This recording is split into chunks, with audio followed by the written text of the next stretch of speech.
All right. It looks like we're live in that regards. I believe, in theory, it's spinning. Okay, good. It's showing Um, live with 10 seconds. 10 seconds. Fantastic. So what's going on? How are things going, dude? So for me, basically, because I used to stream on YouTube, Hmm. um, I think about 90% of my subscriber base has now had their notifications turned off. YouTube at it again with the Uh, it's but it's killing my channel quite quickly. that's where you just kind of have to what I call you kind of just have to reset the algorithm, and it's How do you so do that? annoying.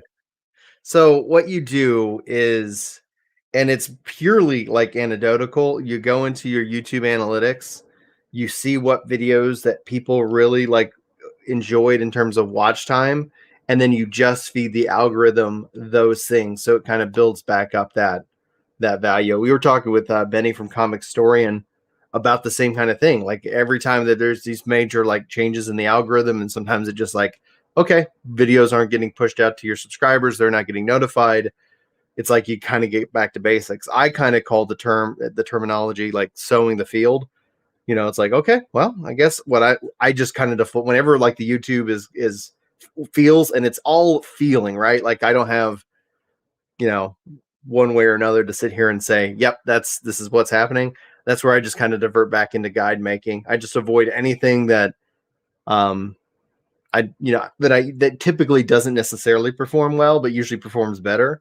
So like if I was going to put out an opinion piece about an upcoming MMO, and I know my opinions about MMOs don't match the general mindset of the majority. So typically those are videos that I make because I feel like compelled to, because it's like, well, I think everybody's freaking out about this whatever, and it's nonsense, and I'm going to call it nonsense, and people can come yell at me, and that's their purview. But so I stopped making that because I'm like, I don't want that right now. I'm going to go back to guide making. I'm just going to shift back. I got hundreds of guides that I need to make, and that's how I kind of reset my algorithm in that regards. So the so everything else going okay in that regards. I know from creator to creator, like it's hyper isolating to to not know what the hell's like what's the right answer, and that's just my answer. I'm not saying it's a right answer. Oh, yeah, for sure. I mean, at one point, I was going to start just making videos on Star Citizen to really throw the algorithm into a fritz. It's like, you think you know me, algorithm? Hey, Edward and Chili, thanks for being here in chat. By the way, we're just kind of warming up. I'm just checking in on Julie. Let's see here. All right. Whew. So glad. Julie had an MRI today. So it was All like, right. and everything so good, it went well. She had to try to have one a couple days ago, and ended up like having a panic attack, and they had to reschedule her. So she was just texting that she was able to go to a new one that actually had music, like the one that she went to. Like, I guess it was super small, so they didn't do that. So it was just like, I think it was a lot of a lot of extra stress, unnecessary stress in that regards. Let's see here. Let me Oh, add my yeah, for screen. sure. Ba ba ba Right. ba. Tweeted out as well. Good What's up? stuff. Oh, you tweeted? You are a legend. You are a Oh, legend. Let's see here. All right. Well, let me get some water here real quick. Oh yeah, scratch my ear for no good reason other than it itch.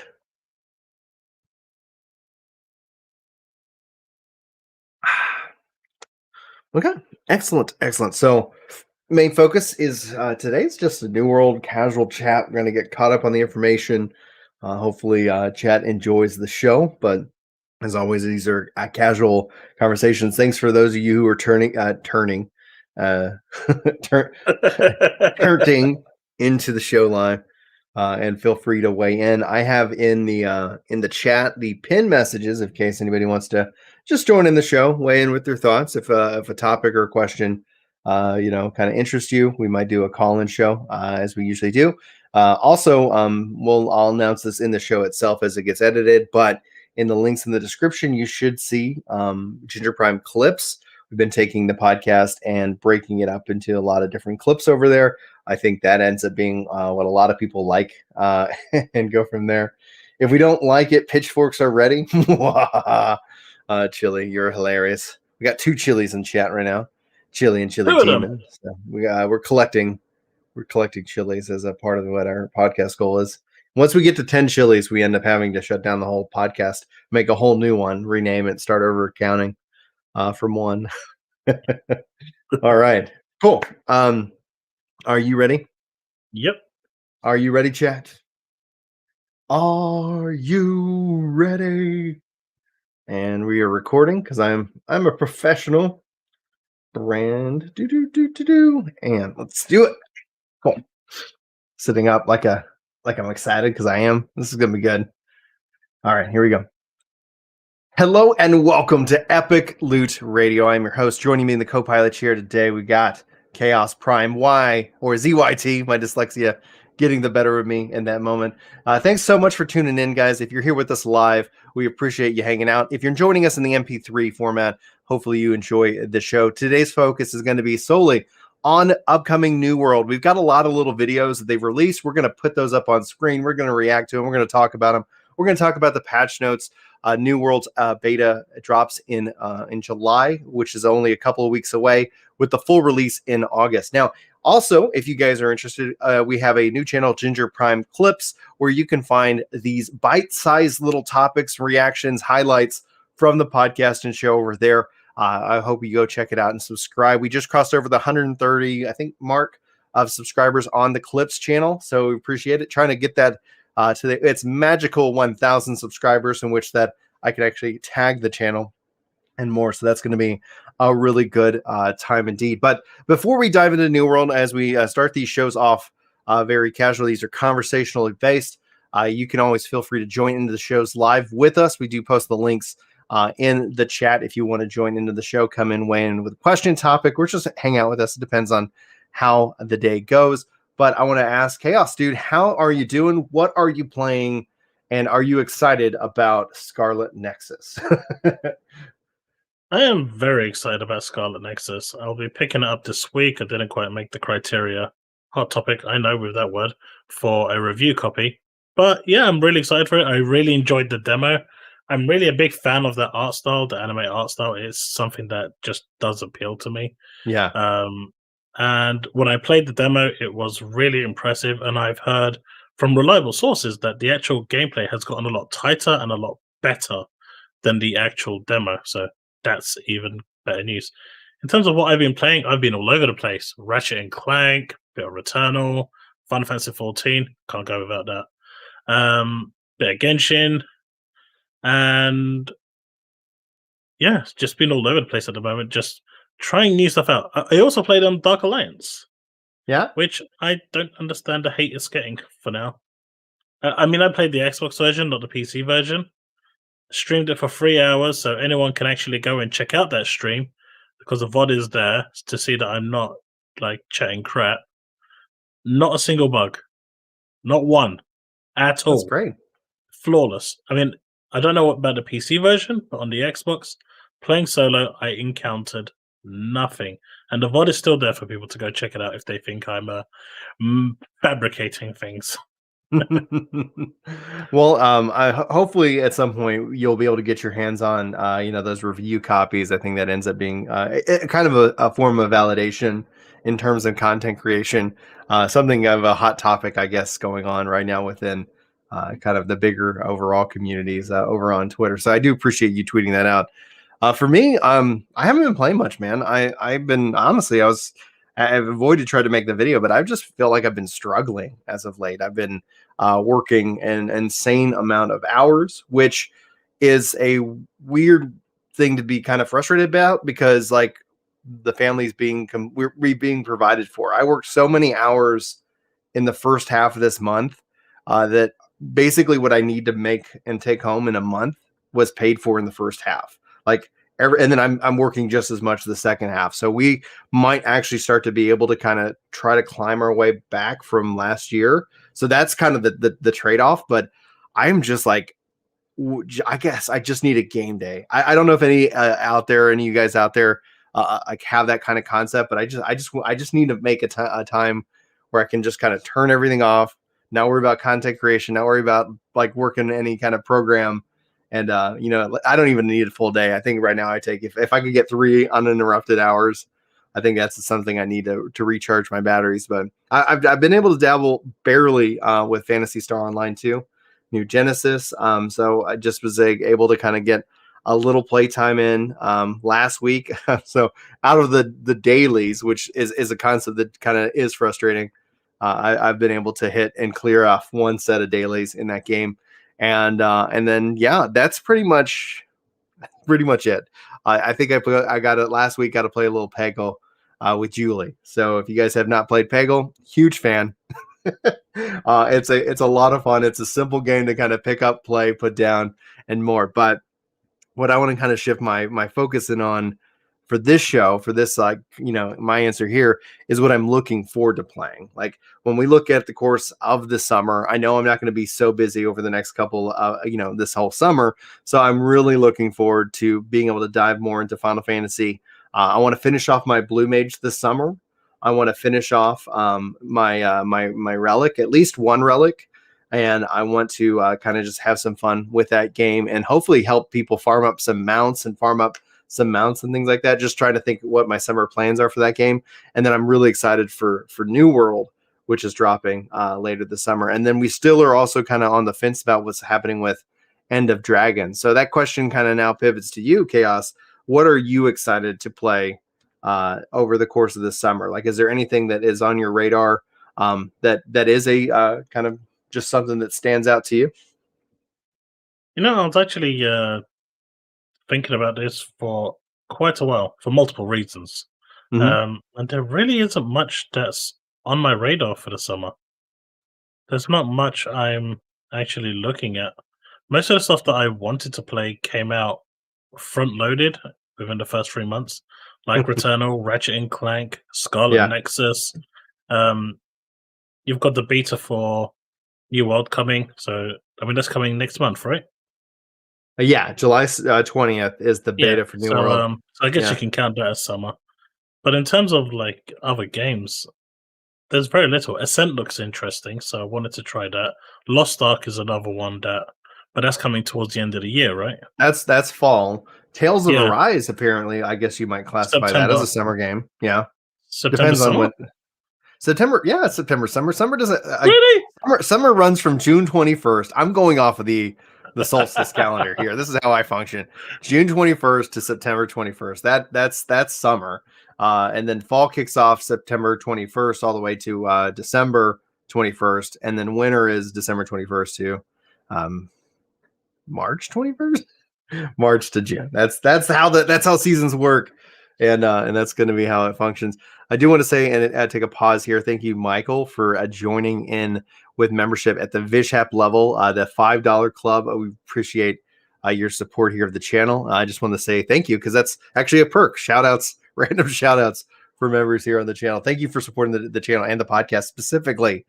If you guys don't ever know Inside Baseball, right now the podcast is my loss leader. It's I think I spend about $45 a month in like producing the show with the software and everything. And like when I look at they're like any kind of revenue from ads that are generated through YouTube, because we don't run, there's no ads that we can run on the audio form. It generates about $2 to $3. So like Julie's like, what's your favorite part about content creation? I was like, the podcasts. I love sitting down and doing podcasts. But it's not like, it's definitely not paying for itself. But you've helped us, you've moved us forward in that regards, Michael. I'm gonna pivot because I know we're gonna get into New World here in just a second, but this is just the topics, the thoughts that come into my head here. With Scarlet Nexus, I'm really because like that art style has me even more excited for Blue Protocol. With Genshin Impact, when playing that game, like that made me even more excited for Blue Protocol. Is Blue Protocol on your radar anywhere? And if so, what are you feeling about it? Because there's also kind of I'm gonna ask a couple of Ashes of Creation questions for you. Go ahead, Chaos. Blue Protocol is pretty much the MMO version of Genshin Impact, so it's definitely something I want to play, but they've kind of delayed that for so long. I've just kind of stopped following it. until they finally say, "Hey, we've actually got a release date. We're not gonna cancel or change, and we're actually happy with it." Because they've had like 2 release dates now, and they've pushed them all back. And I mean, the first time they went and completely rebuilt a lot of the combat engine, which was needed. So I'm impressed that they went that far to make sure the game is working. They obviously want it to be another successful game like Genshin Impact, so they can rake in the billions. But it's I'm definitely interested in that game, and I will definitely be playing that game. Like I said, I love that art style. But I just want to see a release date before I can get excited. If I don't see a release date, I'll be excited, and then I'll grow bitter and old, and I'll become a grumpy old man. Ronan and Chad saying delayed it, or in that regards, I think essentially because we don't technically have a date. Like I'm sure that with everything with COVID got delayed. However, with no official date, like they were trying to target 2021 specifically, yeah, it's they can continue to kick the can down the road until it's ready. My thought is that, especially when it comes to MMOs, it's such a tricky situation because inevitably we're going to look at a new MMO launch and it's not going to have all the features that we like.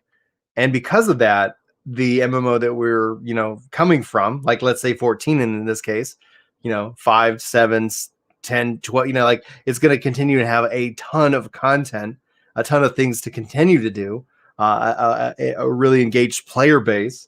Same thing concept with New World, like the new MMOs struggle out of the gate. I think it's usually when it comes down to it, you gotta look at it like after its first expansion at a minimum before it kind of starts like getting its really foundational feet in the ground. So regardless of a release date for Blue Protocol, I'm thrilled for it. Like I cannot wait to go hands on with it.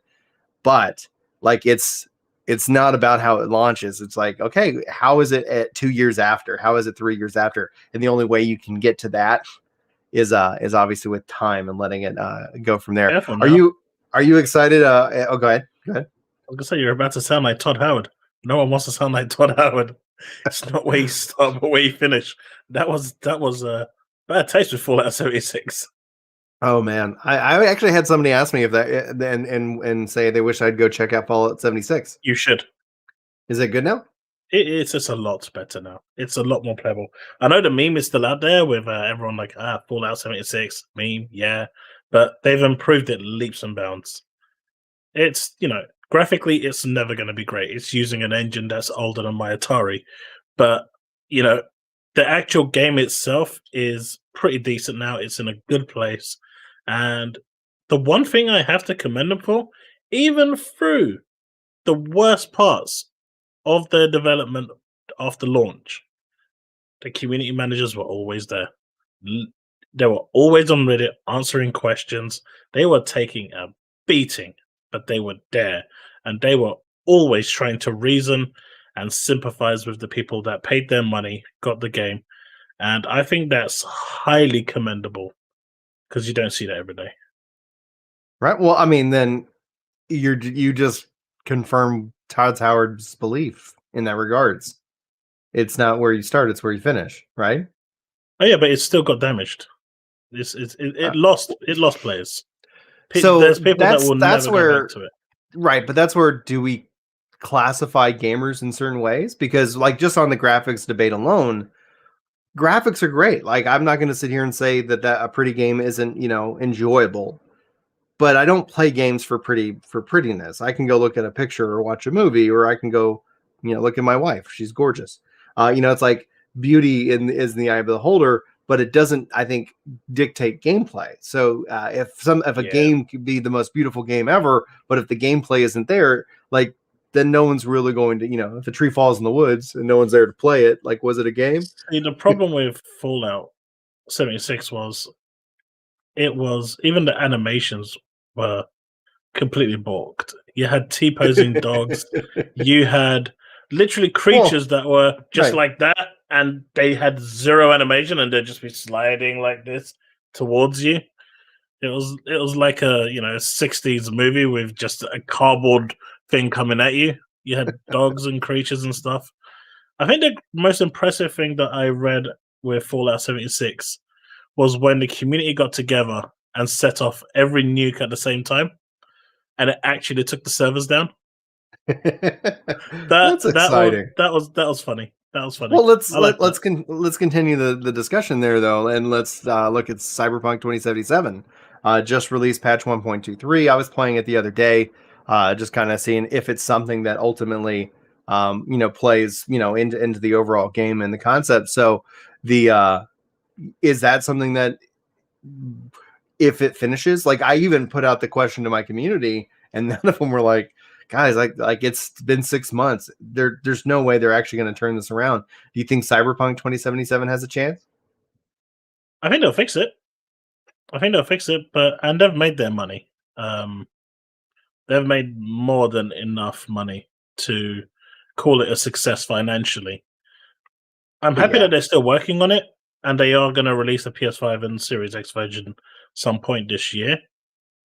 But I think at this point they just need to ignore the base consoles and just say, right, it's just not going to work on these. Let's not do that. Let's not go there anymore. Stop it and just move on. The PS4 Pro runs it fairly decent. The PS5 and the Series X backwards compat runs it fine. But the base consoles didn't, and that's where the majority of the issues were. I remember playing it on PC at launch, and honestly, I had a few bugs here and there with cars scraping onto the walls, but it was nothing.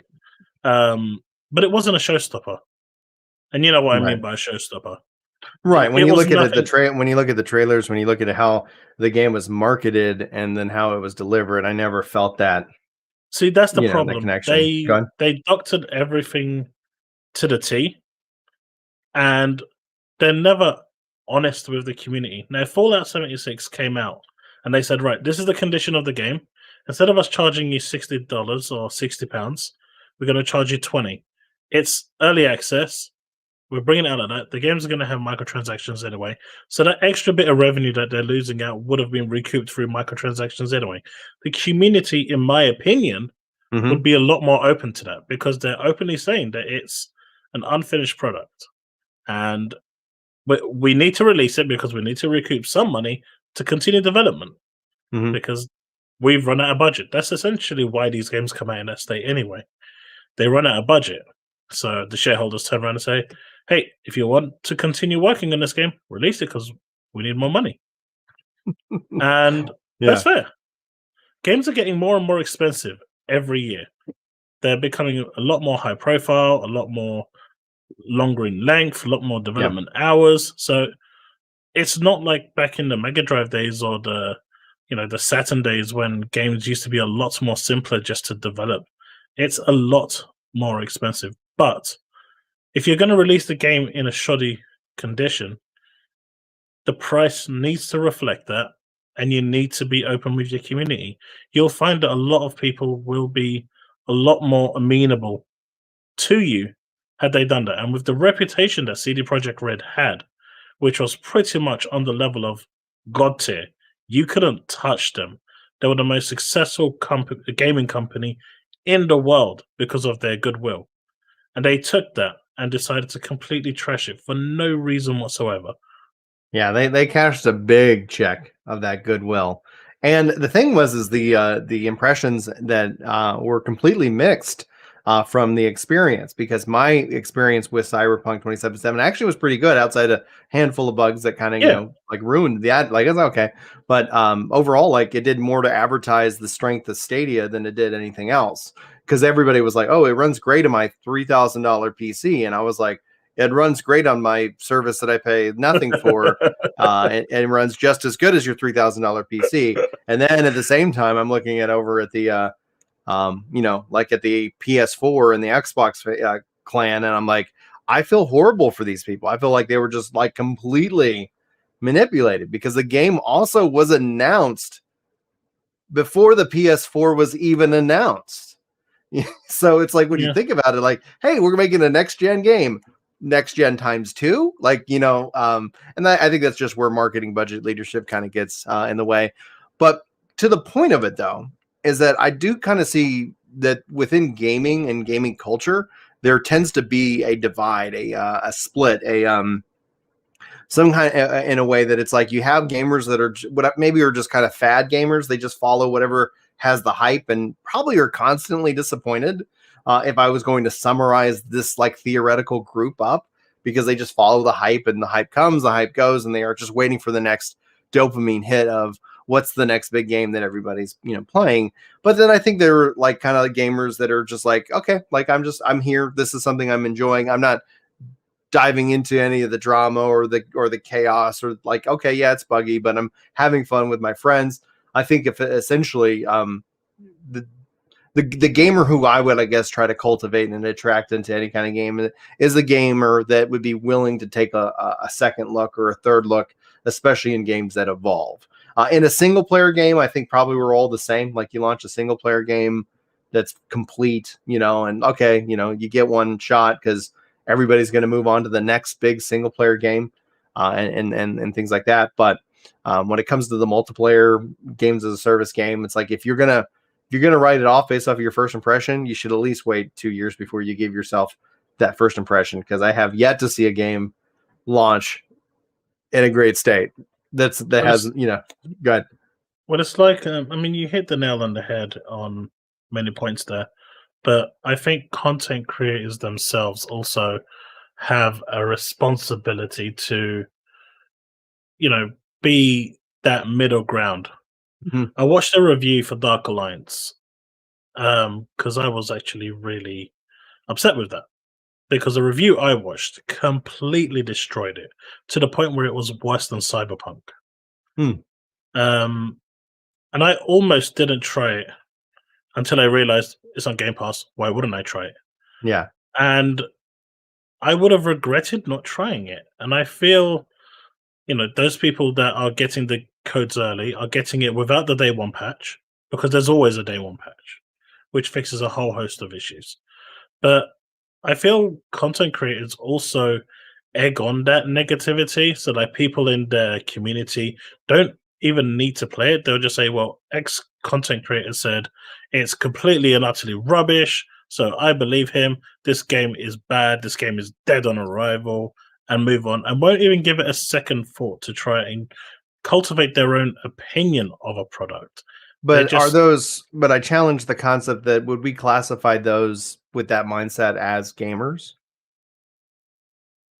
Like in my mind, when we talk about the influencer market, content creation market, like I would classify them as a follower yeah, and not a gamer because, but and it's they fine get to sit here money. and say like, I trust, let's say you said, hey, this game's really not worth it. And I trust your opinion.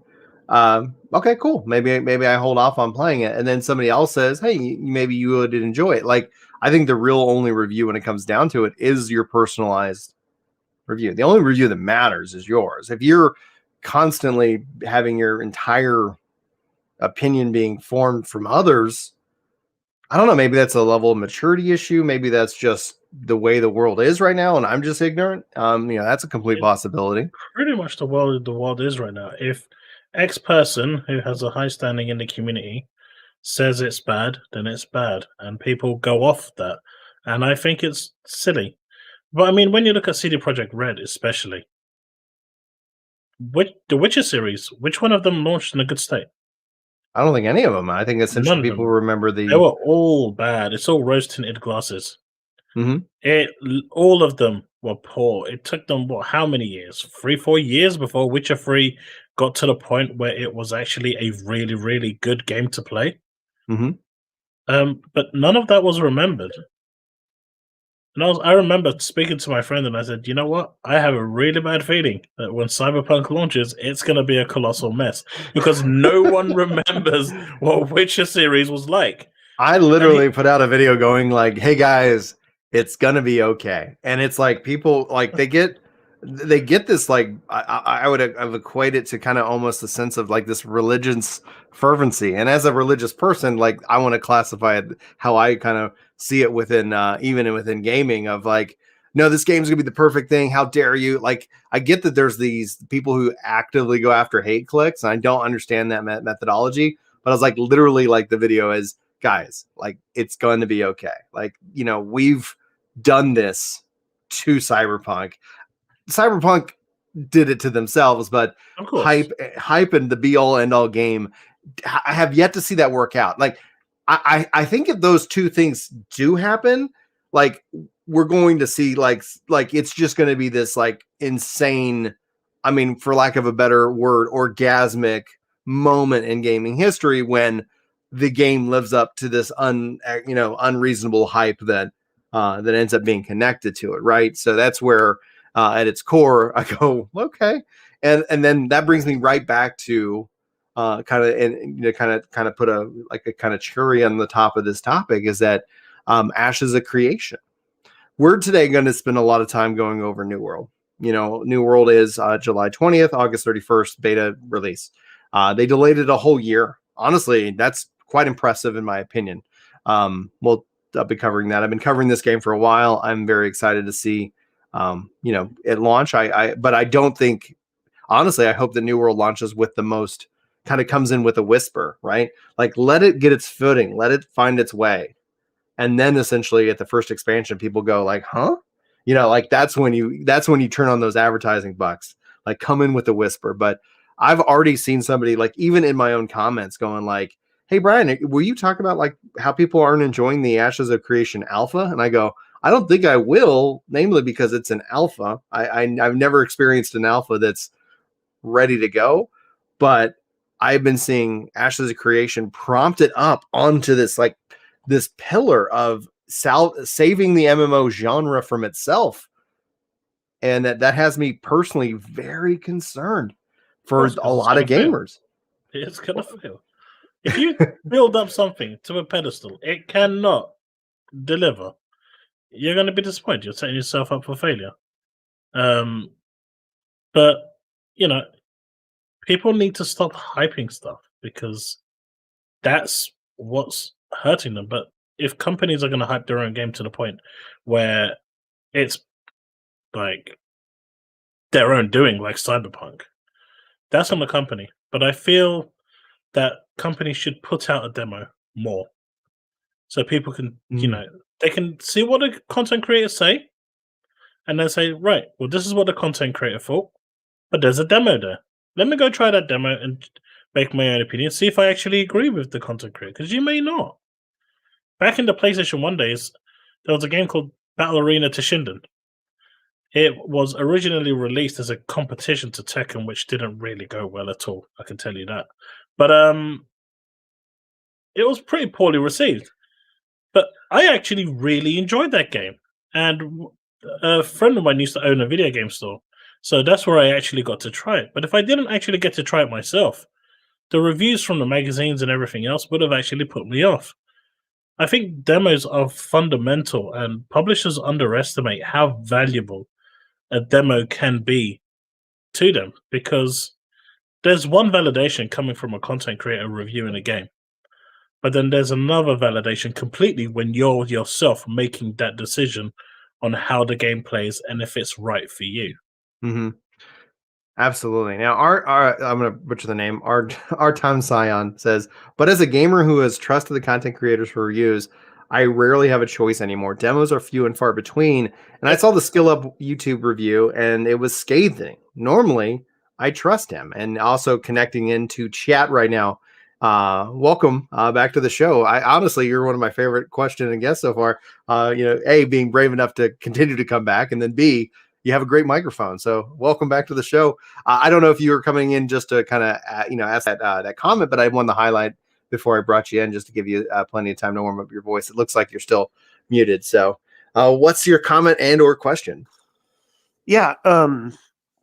Thanks for having me again. And also something that I forgot to put in that message is not only do are there not enough demos, but there's also just not enough time. Yeah. I don't have the time to go play all of these. Even if every game had a demo, nobody has the time to do it. And so, well, some people do, and they're the ones that I watch. And so when I don't have time to go test all of these games or play all these games, it's the same thing with I trust that this is kind of a stretch, but I trust that there was a moon landing, right? Because other people who are smarter than me say Right. there was. And so, there's just I can't go there myself, just like I'm not playing Dark Alliance myself. So I hear someone that I normally trust and agree with their reviews, and I have to say, wow, I have to take this as the truth of the day because my time is precious.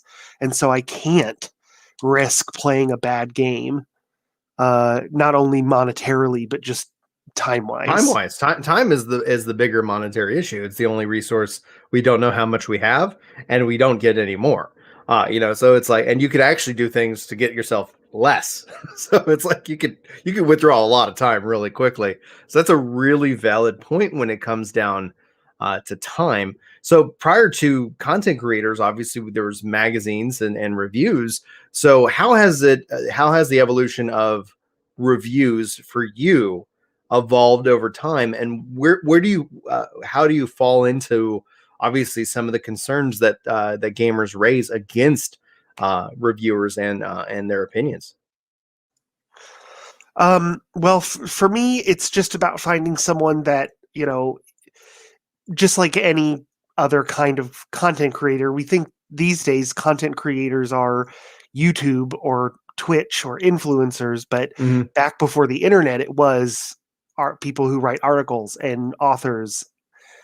So you get a following, just like people Mhm. follow, and like anybody who creates something, you find someone who resonates with you, where their opinion lines up the majority of time. That when you see a product or a review and your feelings on it um, match theirs, and then you can start to create it's kind of a one-sided rapport because it's not like I've ever talked to a lot of content creators. I mean, that's not realistic. So you have to take what they're saying at face value. And if they put forward a good faith product in the form of content, um, you just kind of have to take it at that. And we don't really have another choice sometimes because of the lack of money and or time.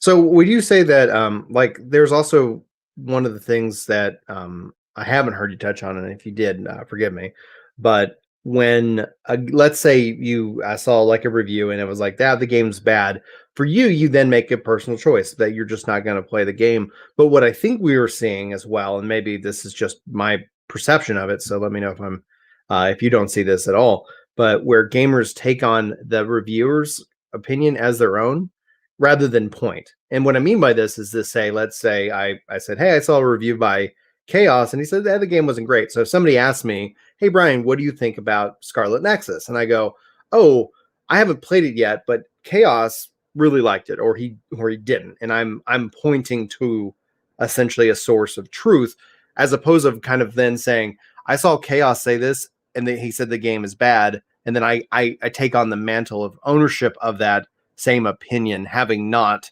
played it. Do you see that happening at all within gaming culture?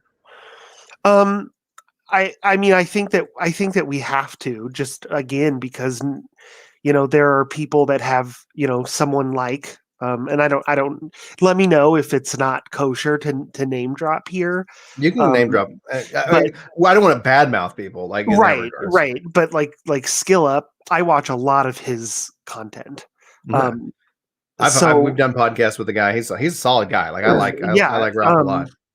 And so when I see his videos, um you know that's how I communicate it. Like my husband will come to me and say, oh, did you see this game? He knows I'm Hmm. a fans of Dungeons and Dragons. So Yeah. and then my first response is, ooh, I don't know. I saw Skill Up's review of it and he said it was really bad.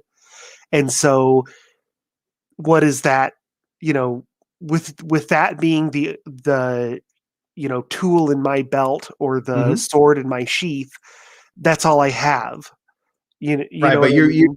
you use the example of pointing to the source as opposed Yes. to like owning that. Like, oh, I saw this. I watched a video from Skill Up, but then I go out and having not played the game, take on his review without like without touching it, and then presenting it as my own opinion, right? And that's one of the things, and I don't do that, but I'm saying that's one of the things that I see that, and Chaos, is that something that, like, I believe that's what you were kind of somewhat talking about, where Yeah, you hear that's people and essentially they're it. like, oh, they heard it from a source, but that disconnect becomes, and then they take that on, like, for lack of a better word, like their gaming identity in terms of Yeah, that. And that's it's built essentially off of trust. Like, I mean, the only break in the chain is that if you were telling me about it and I didn't know that you watched the Skill Up review, and maybe Skill Up and I, as just an example, don't align in terms of that, because I think, and I think what really, the key point, that the thing that you hit right on the head at the start of this, Art, was that it's about finding a reviewer that you trust. And when that disconnect happens, I think that's where we see a little bit of gaming trauma in that regards. But wait, Chaos, do you have any follow up? no, I think the majority of things here kind of summed up everything. I just feel that, especially with Game Pass now being so cheap, Yeah, Game Pass people is a real key. Go ahead. people have a golden opportunity to try these games out. At the moment, like, they're doing 3 months for $1. That's crazy for new subscribers, and it's like the games are there pretty much for you, free to make your own opinion to try. And Game Pass makes that kind of bridge between a review and passing your own judgment more accessible. Now, I do understand that not everyone has the time to go in and play the games because, one, it's expensive to buy every game after a review has said it's bad. You don't want to go and spend, £60 and buy a game and find out, hey, he was actually telling the truth. But, like, Biomutant, I really enjoyed start to finish. It had a few issues, but for me, the game was enjoyable. I enjoyed the quirkiness, I enjoyed the narration, I enjoyed the art style, I enjoyed the gameplay. But then I saw the reviews coming out off, like, at the same time as mine, and holy crap, they were really scathing. And they were complaining about points like the characters not having any um, voices, just murmuring around. Something that a Nintendo game does almost exclusively. But it's okay for a Nintendo game to do that, and there's no negativity for that. But as soon as another company does that, it's instantly picked up and it's plastered all over the social media that this game is trash because it's doing this. And I feel there's a lot of double standards going on at times. I just feel reviewers today, it's gone past the point. It's really hard to find a certain reviewer who is in it for the reviews and not part of the money, because I do feel that them being approached directly has some influence on how they review certain things at times. That's a hard line. That there's a lot of inferring. Like, there's a lot of unknown, right? Because, Of course. if you make it your job to review games, you review games and you get paid, and there's nothing wrong with providing for you and your family or whomever you want to provide for.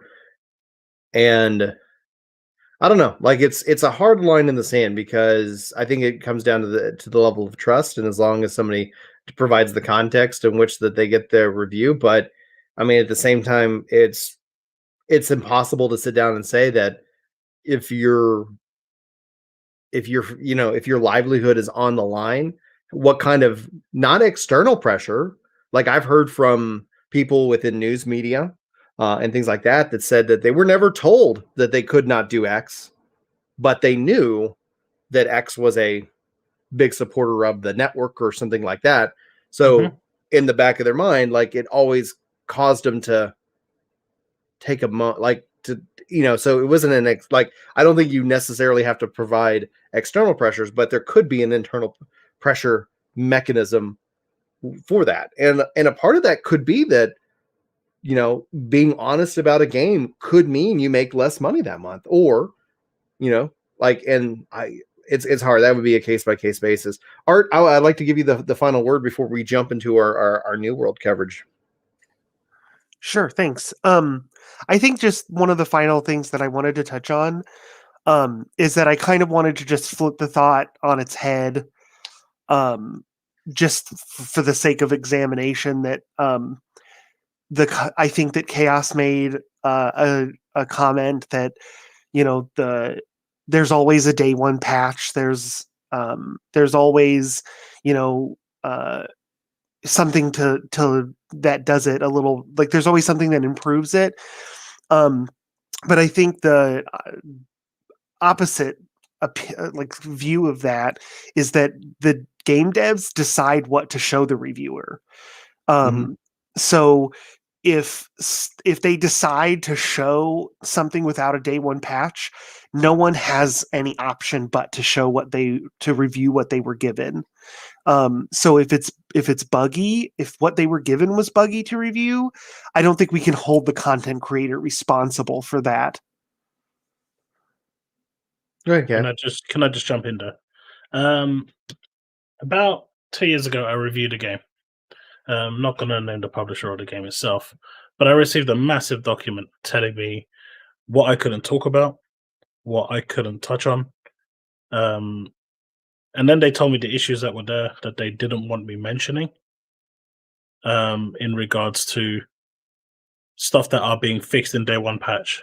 And when I was playing the version of the game at the time, I encountered these issues. Now, lo and behold, when the game came out, when I went back and revisited it after my review went out, the issues were fixed. But generally, when it comes to publishers, they tell you what you can and cannot do. Like when I received my review copy for Biomutant, when I received my review copy for Returnal, my review copy for Ratchet and Clank, I had like a huge document telling me key areas, what's currently everything's in, and what you can and can't talk about. Like certain aspects are, they don't want you talking about if there's like really massive plot twists later on in the game. They won't want you talking about that because they want the gamers to experience that for themselves. But if certain things are currently not working, like there was in Biomutant, for example, they made that perfectly clear in the briefing that it's just not going to be ready for launch. And if you finish the game, because they promised it for launch, and you know they came out openly when they were releasing the game and said it at the time. But I could have easily taken it and said, well, they promised it for launch. And I saw a few reviewers actually criticizing them for certain things that were in the document that they clearly said wasn't going to be available for launch, but they were still criticizing them for that, saying, you know, if it's not ready, don't release it or don't say it.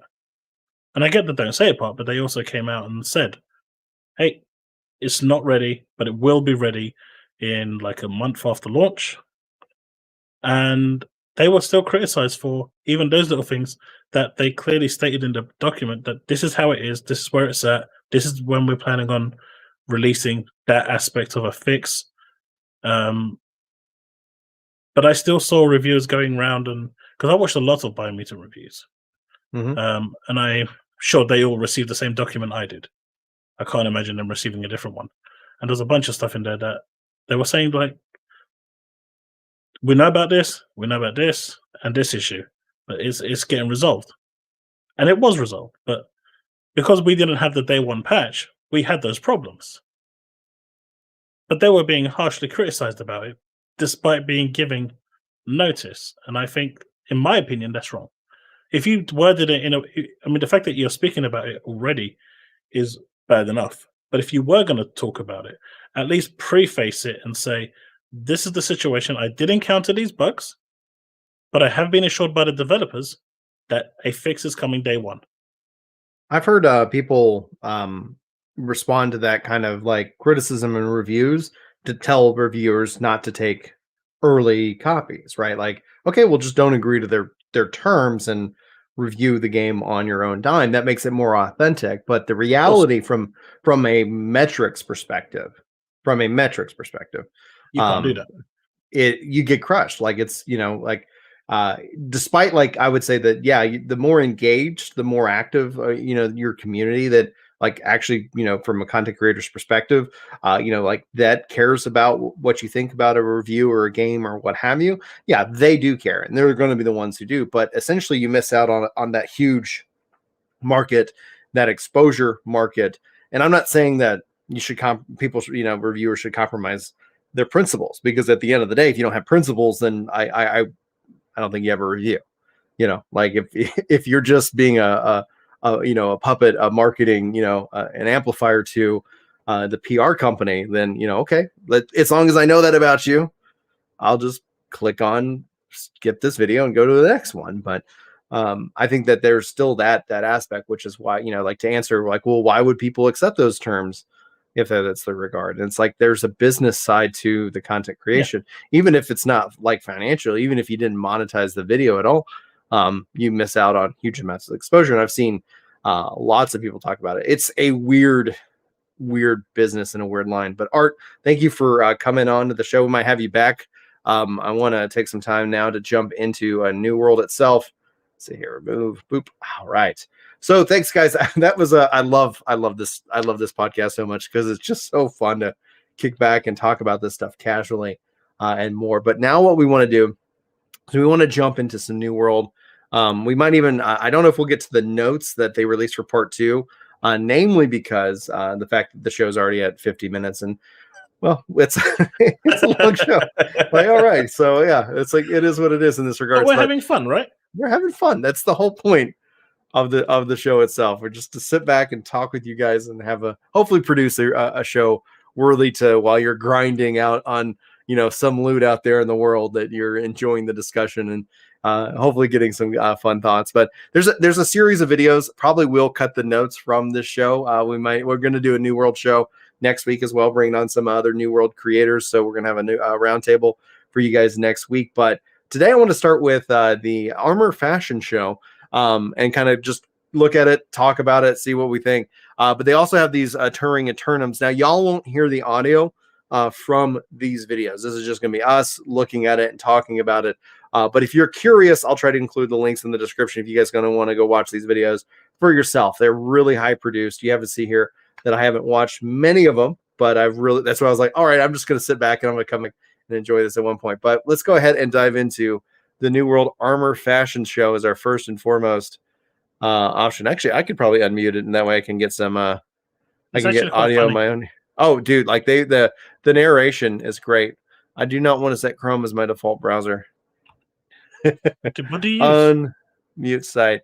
I think it's Firefox right now is my default one. Like it go. I don't know. As I code, I usually switch it out. So it's like, I kind of like set it, but it is what it is. All right.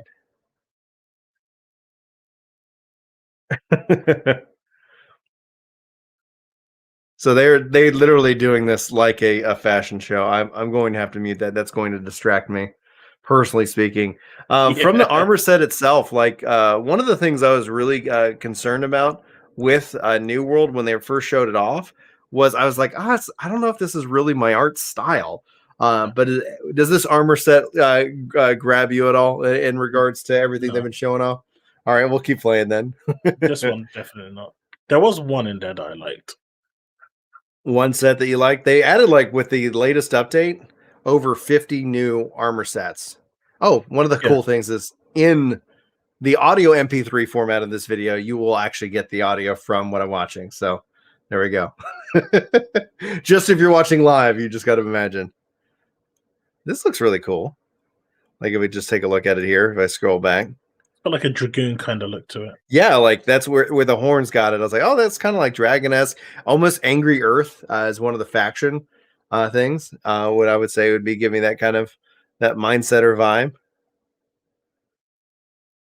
But this one wasn't bad for me. Yeah. 4 different belts. Nomura has made his way into into New World, y'all. All right, we'll continue. But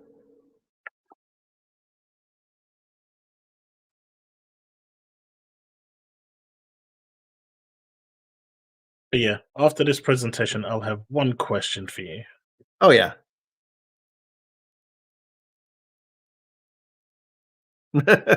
I mean, okay. It looks like a giant bug face. I know, right? I mean, everything else looks actually okay, but the mask just doesn't fit. It doesn't fit the rest of the suit. Jilly says New World stole Final Fantasy 14's belts. Confirmed. If you guys don't know, 14 with Endwalker is deleting its belts. So it is. Yep, what well, it we is. had to give him some way, didn't we? Yeah, exactly. Here we go. Yeah, I don't like this look at all.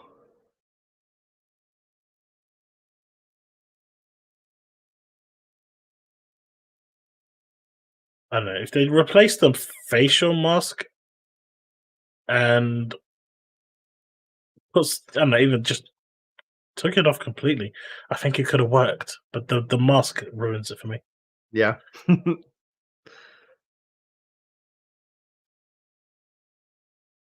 What do we got here?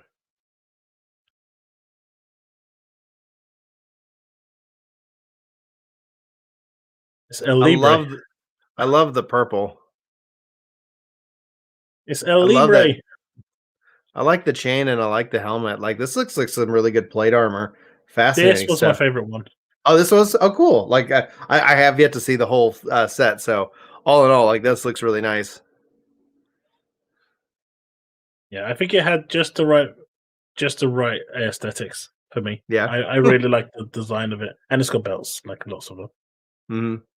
And chat saying all the clothing is kind of reminding them of ESO. Yes, sir. So, yes. Yeah. So that makes sense. I didn't really connect into the ESO.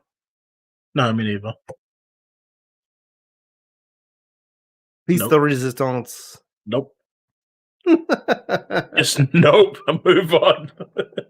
You mean you don't want to like wear a giant crown where you can't see any facial expression from your face and character at all? Nope. Completely obliterating any character creation options or lack of options. I don't know, man. I think the crown looks pretty cool. I want like if that was a visor, I think that'd be even better where you could flip that up and down.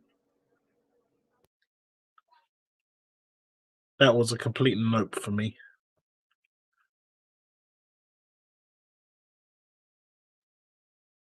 But I think that was the final set. Yeah. Yeah, this looks like this is gonna be the final set here. So my question for you, right? Okay, go ahead. I've seen a lot of trailers for. Well, I've watched quite a few trailers today for New World, and the actual enemy animations looked really good. I really love their fluidity and everything. Yeah, I think they need a lot of work with the character animations because they look horrible. Yeah, just watching this, I'm gonna let this finish because, like, you see that little stutter. You see that little stutter, like, and when he starts walking. Yeah, look at it. It's like it's running at 15 frames per second. So yeah, that wraps up the that video for the channel. So, Burger King. That's exactly what it is. It is the Burger King. That like Burger King is exactly what defines that. 100%. They just dropped Shattered Grove while we've been recording, so let's go and do that one. Yeah, let's do that one. I haven't seen that one. Then we'll wrap up for the day for the show because there's so much more to cover. We'll cover some more stuff later this week on the channel as well. But let's go ahead and dive in. We both have not seen this one. I'll hit like because you know what? Yeah, I like the videos. It helps. All right, let's. It really does. That's one way to help kind of reset your algorithm is that it's just like, hey, just remind people to make sure they check that notification box because as you stream, it's like, okay, people didn't like that stream, Brian. We're going to slowly just turn things off for you. Thanks, YouTube. Yeah. I'm going to say the guy's voice in this is just phenomenal. It's, like they got the right narrator that really, I think, fits the overall mood for this game. See, this looks cool. Oh, yeah, dude. This that's the thing that for me and what I connected with New World immediately, which drew me into the world was its immersion. Because I was sitting here watching it and I was like, I was playing it and I was cutting down a tree and I was running and the moon was cutting through the trees. And I was like, this is gorgeous. Like, this is a very beautiful game. I'm really quite impressed. What do you think of the 5-player expeditions? Like, 5 players odd number? No, 5 is the right number. I would prefer 6 in terms of multiplayer. But 5 is much better because I think 14 struggles with its 4 component, where if you look at 8-man content, it doesn't struggle as hard in forming groups, especially when you're like, okay, one tank. But I think with 5, you end up getting like that mindset of you can have like a tank and a healer, and then you can have 3 DPS, which I think will help funnel in more people into the content. But I don't think they're doing matchmaking, which I think is a plus. I know a lot of people want that kind of content, but I think with I think matchmaking is done for the PvP expedition or outpost rush content. So I think that it's a balance. We'll have to wait. I mean, I'll have to wait and see. Like if the content isn't hard and there's no reason to go back and do the content, then hey, yeah, finish all the dungeons. We'll see. Well, they said it was hard. We'll see. They I heard that they made in the last patch notes they made the dungeon content much harder. All right, let's we'll continue on with this. Touring Eternum, Shattered Mountain. This is one of the end game zones. Yeah, I really like that they're putting the effort in to show the surroundings. I really like this. Mm-hmm. Oh yeah, This has me a lot more interested in the game.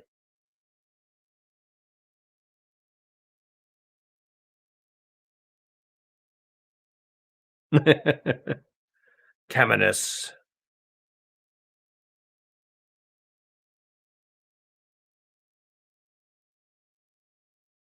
Hey, Sephiroth.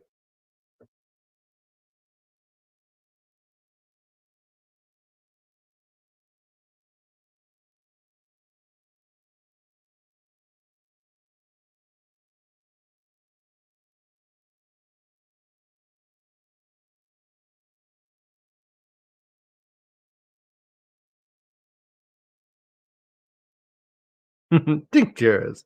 I've never known how to pronounce that word, so I'm gonna have to practice it. I've always been like tinctures. Oh no, there come you words. The so what do you think of so what we've seen here with this like little outpost town? Anything stand out to you the most? Like for me, the thing that my eye is immediately drawn to is the bird with the coin in its beak. Okay. I don't know why. I didn't realize that was a coin, but I would assume it's a coin. Like I if was let's looking see at if the central pillar like an altar. yeah.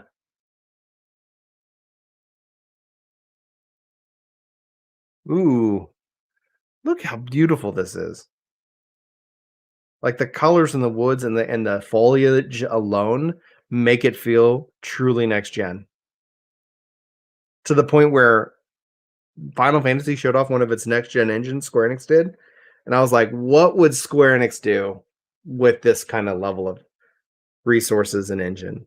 Like what would the next Square Enix MMO 14 connected world evolution look like? Anyway, I start to start to I don't nerd know. out I guess we'll have to find out when Chaos is killed. when we finally kill Chaos.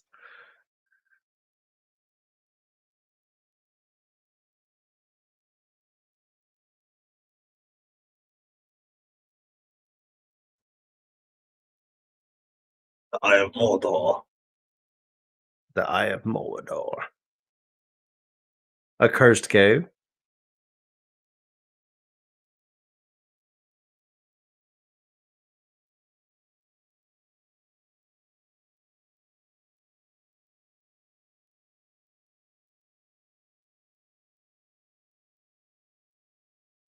So all in all, right now, like we've seen so many different, like almost biomes in this own thing. Where the Scorched Mines and the mountain itself, these have a similar like color scheme, but then all of a sudden we saw that the Grove and I don't know, man. Like I think the zones are also. I never made it to Shattered Mountain when I played in the preview, but goodness gracious, the zones that I experienced, I was just impressed by. The thing that was pretty much felt copy and pasted was the settlements. So hopefully by the time we play the beta, we'll see a little bit different, level within the settlements themselves. I'm okay with that, though. You know, What's up? I'm okay with the settlements being samey because you don't waste as much time there trying to find where everything is. You just kind of know like that. Yeah, it's true. Good point.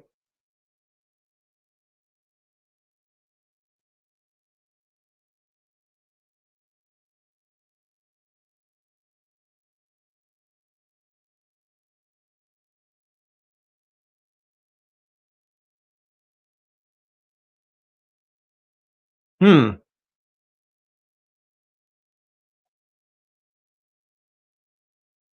Wow. Look at that. You're right about with the animations with the enemies, as Yeah, opposed to like what we saw with the fashion show with the animation of the characters. And yeah. maybe that's just yeah. Go ahead. They just look so great. They absolutely look so fluid and alive. And then you looked at your characters and they were like, I'm a robot. And thanks, Ronnie, for the kind words. Appreciate the content. You're an inspiration for the family, man like myself. Keep on crushing. You do as well, sir. Thank you very much for the kind words. Yeah, y'all won't see it on the live stream, so but in the upload you will. I like there's a way to make it happen, but I like it can mess with the stream itself. So we're getting there slowly at some point.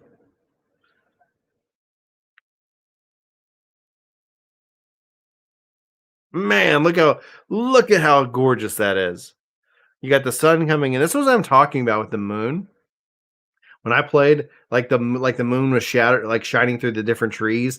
Here you got the sun and the rays and how you see the shading happening in the shadows. Like this looks I'm sorry, like it looks phenomenal to me. Like I that's one of the things that is kind of the first thing I noticed about New World is just how immersed I got into the world itself. Like how like I just visually just kind of was transferred into it. I enjoyed the game in the preview. I was ready to play it back then. So I'm really looking forward to kind of playing it right now.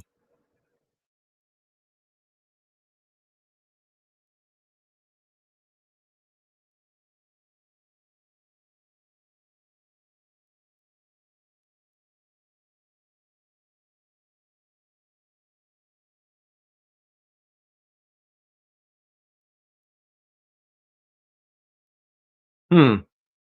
And going back to a point you made earlier, how Yeah, you good. said, you know, it's not about how, the game's going to launch, people should set their expectations. It's about the first expansion. There is so many. You're just watching one area, the Shattered Mountain, Yeah, they and got a there's lot of been what zones. 10 areas here. There's another two This, videos that well, they've that they've got. already highlighted. Like there's a lot of There zones is already. Yeah. loads, and they look so different, but they're so varied, and they look really good. I think the way they're launching this is definitely the right way. As long as they've got the side quests and the story to go with it to traverse you through and you're not in each zone for like 5 minutes, Yeah. I think they've got a really, I mean, you know me, I was quite against New World when it and had very negative connotations about it. But watching the last few videos over the past week, I'm getting a change of heart. I've had a change of heart because I'm liking what I'm seeing. I'm liking the effort they're putting in. They just need to polish it just a bit more. Hmm. Hmm. And I think they wouldn't need to wait for that first expansion. I think they could potentially have something as a new IP that can actually be successful. Well, beyond the first expansion, I think the first expansion is what's going to invite that. Like when I'm talking about that, like the gamers that come and check out the game because of hype, and then they go back to WoW or Final Fantasy or whatever. And you don't have to necessarily, in my mind, abandon your game because this game doesn't have a sub fee, so you can buy the game and you can play it when you want to play it, and you can bounce out and take a break when you don't. But it's also about the content updates themselves, right? If New World releases August 31st, and the first update is in February, like that's a long time. But if New World releases in August and then in October or November, they've got a pretty significant update. Like that's exciting. I think that excites the player base, those who are playing the game to continue to play because it's like, hey, let me come back and check out the changes. Let me come back and keep. Oh, there's more things for me to do. There's more dungeons for me to play. Content is king, and the first like that's one of the things I think separates Final Fantasy 14 in the significance of them putting out an update every 3.5 months is that it continues to invite players back in to kind of experience the game, get caught up if they want. And if they don't, they come back and they have a lot of story, a lot of things to play through as well. So there's really not a wrong answer. I just think that I think the first expansion will end up being that way of inviting people who maybe came and checked out the game for hype, felt that it was lacking and returned to their old, MMO, and then, when you look at a new like expansion, it's something like, oh, we're serious. It's like when season 2 of a series, I always say like, let me know when season 2's out for your amazing series, like this amazing new series, because I remember watching some series that had like, I thought I really enjoyed it, and then they never got a season 2, and I just felt like it never concluded. It was so frustrating. I don't know if anybody's ever experienced that. So I think the same kind of rings true for an MMO. An expansion is this moment in time that it's like, oh yeah, I did enjoy that, and then I got distracted or something. Life got in the way, but maybe I have time now to come back and check it out. Anyway, we'll finish this video and then we'll wrap up the podcast.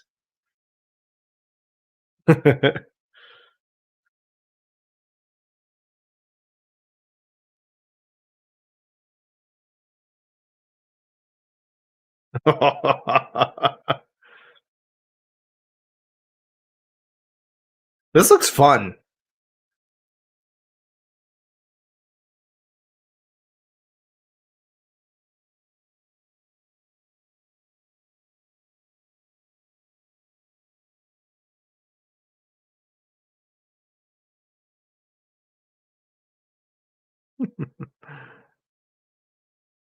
And then for the video, for the audio guys, on the Clips channel, one of the things we highlighted at the top of the show, for the Clips channel, we'll have that has the audio, and so will the podcast when I upload it on Ginger Gaming Radio. So hopefully I'll play around with it. I think if there might be a way to broadcast the audio of the desktop, but then anyway, I'll keep playing around with it, and we'll get better at this podcasting thing. But thank you guys. Hopefully, there's a lot more videos like that. So I'll do some testing. We'll see if we can do some more of this stuff, because we got more podcasts planned next week. Planning on doing and bringing on some other New World creators, Redbird and I believe Danny is going to be coming on the show. We'll be talking obviously about that. So hopefully, we'll be giving you guys more New World as we lead up to the launch itself.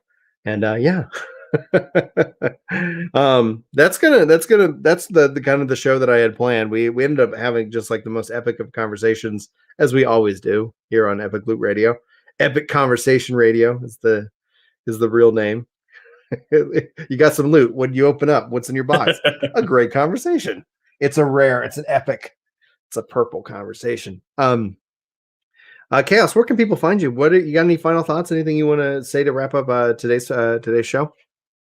Yeah. I was pretty against New World. That's pretty known in this podcast. Anyone that's been here for returning weeks has seen me having a kind of shadowy view on it, but I'm slowly becoming a believer of the franchise, and I reckon after seeing what they've showed, they've got a good chance. I reckon they can definitely, if they continue this momentum and deliver on the content, I think they've got a really good chance to actually deliver something that people will enjoy. Yeah, I think I wish them all the best. It's their game to lose for me. I would say don't, if you're on the fence, don't let anything I do push you over. Wait till like reviews come out. Wait till people you trust that have played the game come out. Wait till you've seen some live streams come out. Like for me, it's well worth the $40 like risk. It's like, okay, if it's a great game, then it's great. I liked what I played. Julie's, my wife's picking is getting this game with me as well. So for us, we're going to kick back and be playing some New World. And then, it's like, yeah, I think that's going to be something really exciting. I think people are really hungry for a new MMO. And honestly, I think the fact that I'm not seeing a lot of, there has been a lot of drama already within the New World community as it's been developed, and it's changed some of its direction over the course of its development cycle. So I'm hoping that New World kind of comes in with a whisper and delivers and has people excited. But that's something that I think is really a treat, is whenever a game comes out and everybody's like, I haven't heard about that game. And then it's like, people are like, yeah, it's really good. You should check it out. And then all of a sudden people, go and check out the game and they have a good time. So ideally that's going to be something that happens here. And so wishing them all the best. I know it's not hard launching a game, but we'll be checking out the game here on YouTube on the 20th and here a couple weeks. And then here at the launch on August 31st. Guys, that's going to wrap us up for the show. Chaos, where can people find you? What you got working on? What you got coming up? You can find me on YouTube at Chaos Prime ZYT.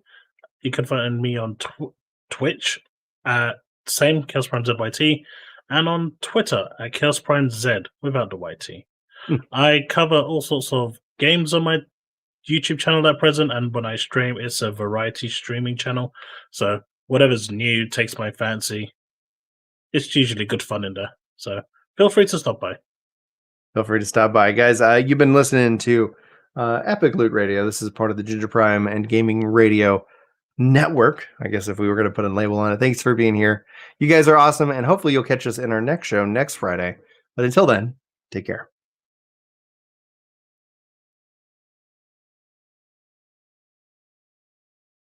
All right. Ba-da-da-da-da-da-da-da.